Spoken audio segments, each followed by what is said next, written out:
Hi friends नमस्ते welcome to Anu's kitchen. ఈ రోజు నా రెసిపీ సాంబార్ తయారు చేసే విధానం షేర్ చేస్తున్నానండి। ఇది కూడా ఒక 5 మినిట్స్ లో తయారైపోతుంది। మార్నింగ్ మనకి తొందరగా చేసుకోవడానికి ఈ విధంగా తప్పకుండా ట్రై చేయండి। చాలా అంటే చాలా తొందరగా అయిపోతుంది, టేస్ట్ కూడా చాలా బాగుంటుందండి। ఇదే విధంగా ట్రై చేసి మీకు ఎలా ఉందనేది నాకు కామెంట్స్ లో తెలియజేయండి। వీడియోలోకి వెళ్ళే ముందు నా ఛానల్ ఇప్పుడు వరకు కూడా సబ్స్క్రైబ్ చేయని వాళ్ళు సబ్స్క్రైబ్ చేసుకోండి। ఏ గ్లాస్ తో అయితే మనం పప్పు తీసుకున్నామో అదే గ్లాస్ తో 3 గ్లాసులు వాటర్ పోసేసుకొని ఒక 4 లేక 5 విజిల్స్ వచ్చే వరకు కూడా కుక్ చేసుకుంటే పప్పు అంతా కూడా ఈ విధంగా బాగా మెత్తగా అయిపోతుందండి। ఒక్క విజిల్కే సాంబార్ అనేది రెడీ అయిపోతుంది। కామెంట్స్లో తెలియజేయండి। కామెంట్స్లో తెలియజేసినప్పుడు మీరు ఎక్కడి నుంచి చేస్తున్నారా అనేది కూడా నాకు తెలియజేయండి। కామెంట్స్లో చెప్తేనే కదండి ఏదైనా తెలుస్తుంది। సాంబార్ రెడీ చేసుకోవడానికి ఇక్కడ నేను ఒక నిమ్మకాయ అంతా చింతపండు తీసుకున్నానండి। ఇదంతా కూడా వాటర్లో నానబెట్టేసి గుజ్జుగా తీసేసి పక్కన పెట్టేసుకోవాలి। మీ ఇంట్లో ఏ వెజిటేబుల్స్ ఉంటే ఆ వెజిటేబుల్స్ వేసుకోవచ్చు। మెత్తగా మెదుపుకున్న వెంటనే ఒక గ్లాస్ వాటర్ యాడ్ చేశానండి। ఒక గ్లాస్ వాటర్ వేసేసి మళ్ళీ ఇంకో 2 గ్లాసులు యాడ్ చేస్తున్నాను। 2 గ్లాసెస్ వాటర్ అండి, ఎక్కువగా వాటర్ అనేది యాడ్ చేసుకోవద్దు। అలాగే ఇక్కడ ముందుగా మనం ఇక్కడ చింతపండు జ్యూస్ చేసి పెట్టుకున్నాము, ఆ చింతపండు జ్యూస్ కూడా యాడ్ చేసేస్తున్నాను। ఇట్లా యాడ్ చేసేసుకోవాలి। ములక్కాయలు, పచ్చిమిర్చి, ఆనియన్స్, ఒక టమాటా, అలాగే కొద్దిగా సొరకాయ ముక్కలు, ఒక క్యారెట్ కూడా బాగా సన్నగా కట్ చేసుకునే అవసరం లేదండి। ఈ విధంగా లావుగా కట్ చేసుకుంటే చాలా ఒక్క విజిల్కే ఉడికిపోతుంది అనమాట। అలాగే ఇక్కడ స్వీట్ పొటాటో, కరివేపాకు తాలింపులోకి వేస్తాను।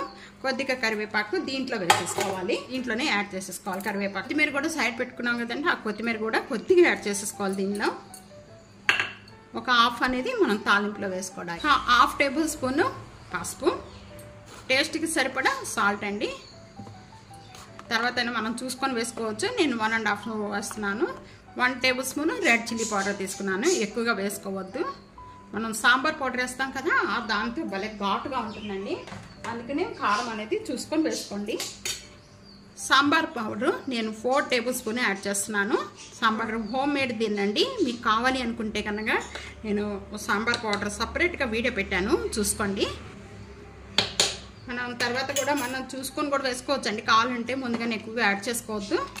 ఇదంతా కూడా సాంబార్ పౌడర్ యాడ్ చేసిన వెంటనే ఇదంతా ఒకసారి బాగా కలిపేసుకుందాము। అన్నీ కూడా సరిపోయా లేదా అనేది ఒకసారి మీరు చెక్ చేసుకోవచ్చు। చెక్ చేసుకొని ఏది సరిపడిపోయినా వేసుకోవచ్చు। నేను ఇంత బెల్లం ముక్క తీసుకున్నానండి, బెల్లం ముక్క ఇంత వేసుకుంటే చాలు। అన్నీ కూడా కరెక్ట్గా ఉన్నాయండి మనకి। మొత్తం ఇంకా కుక్కర్ మూత పెట్టేస్తున్నాను, ఒక్క విజిల్ వస్తే చాలండి। చేసుకోవడం చాలా ఈజీ, చాలా టేస్ట్గా కూడా ఉండకుండా కామెంట్స్లో తెలియజేసి నాకు సబ్స్క్రైబ్ చేసుకోండి। అలా ఒక విజిల్ వచ్చిన వెంటనే కూడా ఇంకా స్టవ్ బంద్ చేసేసేయండి। ఇప్పుడు చూద్దామండి, విజిల్ బాగా చల్లారిపోయింది। ఈ విధంగా చల్లారిపోయిన వెంటనే ఓపెన్ చేయాలి। బాగా ఇంకా చిక్కగా ఉంటుంది, మనం వాటర్ తక్కువగా పోసుకొని ఈ విధంగా చూసుకున్నాము। ఈ విధంగా నేను కొద్దిగా ఒక 1/2 గ్లాస్ వాటర్ యాడ్ చేశాను, ఎక్కువ వాటర్ యాడ్ చేయొద్దు। మనకి మామూలుగా అయితే మనం సాంబార్ పెట్టుకున్నప్పుడు ముక్కలు ఉడుకుతాకి చాలా టైం పడుతుంది, ఈ విధంగా మనం చేసుకున్నాం అనుకోండి చాలా తొందరగా సాంబార్ రెడీ అయిపోతుంది, చాలా టేస్ట్గా కూడా ఉంటుంది। దానికి నేను ప్యాన్లో 2 టేబుల్ స్పూన్ ఆయిల్ యాడ్ చేస్తున్నాను। 4 వెల్లుల్లిపాయ రెబ్బలు, ఒక్క ఎండుమిర్చి, 1/2 టేబుల్ స్పూన్ జీరా, 1/2 టేబుల్ స్పూన్ ఆవాలు, కొద్దిగా ఇంగువ, స్టవ్ బంద్ చేసేసుకున్నామండి। కొద్దిగా కరివేపాకు యాడ్ చేసిన వెంటనే కూడా మూత పెట్టేసేయండి। ఆ దాంట్లో ఉన్న స్మెల్ అంతా కూడా మంచి స్మెల్ వస్తుంది కదా, ఆ స్మెల్ అంతా కూడా పోతుందండి। ఈ విధంగా కొత్తిమీర యాడ్ చేసేస్తున్నాను దించే ముందు। తాలింపు పెట్టిన వెంటనే కూడా మనం మూత పెట్టేసుకోవాలి, తాలింపు స్మెల్ అంతా కూడా బయట పోకుండా సాంబార్ బాగా టేస్ట్ వస్తాయండి। ఏ తాలింపులకైనా కూడా మూత పెట్టేసుకోవాలి, ఈ విధంగా బాగా పల్సగా కాకుండా బాగా చిక్కగా కాకుండా ఈ విధంగా ఉంటే చాలు అనమాట।